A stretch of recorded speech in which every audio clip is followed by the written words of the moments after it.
I'm speaking with Dr. Toni Bark, who has a private practice in homeopathy in Chicago. And I would just like, first of all, to ask you, how does your practice of medicine differ from most conventional medical doctors? Well, first of all, you wait 10 minutes to see me and then spend 2 hours with me, as opposed to waiting 2 hours for the doctor and spending 10 minutes with them if you're lucky. So I just want to preface that I'm an MD. I'm a licensed medical doctor. My focus is classical homeopathy and nutrition, and I do something called Skinner, which is a reflex biofeedback, looking at the autonomic nervous system and actually balancing the autonomic nervous system. But my initial appointments are 2 hours. They often go over, sometimes 2.5 to 3 hours. My follow-up appointments are typically an hour to an hour and a half. And I focus on looking at what is going on with the patient, what was going on in their life when their illness or disease started, and figuring out what pushed their system out of whack, out of balance. And the goal is to get them off their medications. You know, they come to my office usually on a lot of drugs, not doing any better, you know, because they're on all these meds and they're still anxious or they're still depressed or they have severe autoimmune disorders and they're not any better on all their suppressive medication. And so I get people off their medication. We have to wean, you know, a lot of that is weaning carefully because some drugs you can't just stop, but it's looking at the patient and no stone goes unturned. I look at what the emotional thing was, you know, what was going on in your life emotionally, socially, environmentally, nutritionally, what kind of meds were given to you, what was going on when you developed this disease or this illness. If it's a kid, you know, I talk to the, you know, if they adopted the child, what do they know about the prenatal care or the parents of genetic origin? If it was a mother, if I see a mother who carried the child, what was your pregnancy like? What was the child like initially? Did they receive vaccines day one of life? Did you get a vaccine while you were pregnant? You know, what kind of drugs were you exposed to? So I call myself a medical investigator. You know, I'm investigating what's going on. I'm trying to figure out what's going on. And underneath all chronic disease and all chronic pain is some amount of autonomic dysfunction. And I can address the autonomic dysfunction very first day in my office with my Skinner device. So that, you know, so if they're in a hyper fight and flight and there's insomnia and anxiety associated with it or numbness and tingling, I can get rid of that pretty quickly. And then what I do is I do homeopathy. I figure out, you know, a remedy specific for that person based on the whole picture. And I look at their diet, you know, because I look at a lot of times if you're taking certain medications, it's going to make you deficient in certain minerals. It's going to make you deficient in or require higher doses of certain vitamins for certain reactions in the body. And it can also, if you've got autoimmunity, chances are you've got very open tight junctions and you're leaking. You know, it could be leaking from thyroid. The blood-brain barrier could be breached. You know, lack of vitamin D can do that. Exposure to heavy metals like mercury, lead, aluminum, some of which we get in our environment on a daily basis, some of which we get from vaccines and drugs.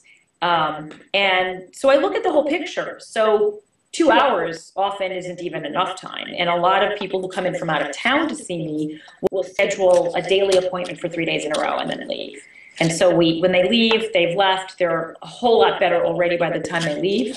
And we follow up in Skype and, or they fly back in. So that's how I practice. It's very holistic, but it's also very personalized because no two patients are exactly alike. While they might have certain underlying commonalities, they all have their own individual story and react differently to stress. Okay, that sounds wonderful.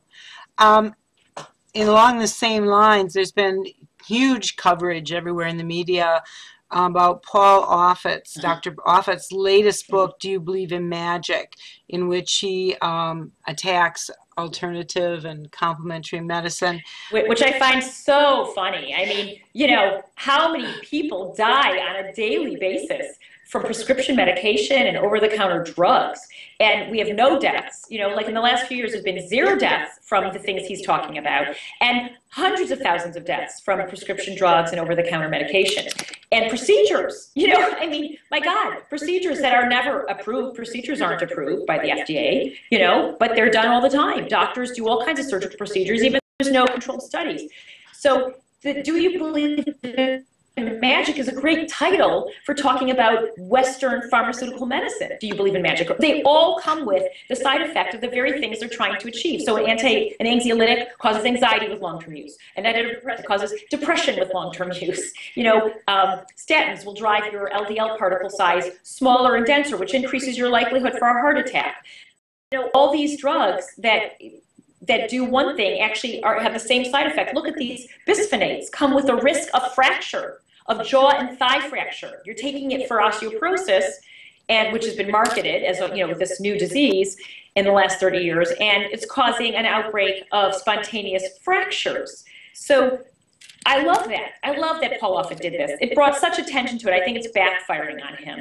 I mean, he is not an industry outsider. He's an industry insider. He wants to sell his book. He's had the luxury of having these jobs where he's getting paid huge amounts of money for being a spokesperson for the industry.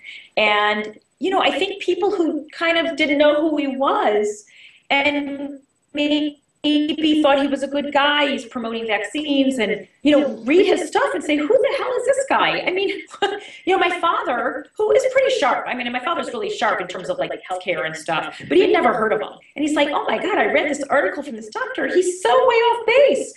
He's talking about vitamins and minerals killing people. He said, my God, my dad's been taking vitamins. My dad's 88, my mom's 86. They look phenomenal. They have very, hypertension, that's it. They both have hypertension. My dad takes the lowest amount of meds, in terms of his hypertension. They have their own homeopathic kit. They use their own vitamins. My dad's been taking vitamins since he was 60. Now, I know this is anecdotal, but I have to tell you that I measure people's intracellular levels of vitamins, minerals, and cofactors, and there are people who are deficient. We see iodine deficiency all the time, B12, vitamin D, glutathione, low glutathione, especially in kids on the spectrum, and they do much better. Oh, and magnesium and potassium. I mean, I have a lot of patients who do so much better with the addition of vitamins or minerals or supplements. And he is so outrageous that good for him, because honestly, I think he brought a flashing neon sign over his name, and people are looking at him and going, really? Huh? What's your background? Oh, you're an industry insider. You might have something to gain from this propaganda. Okay, thank you.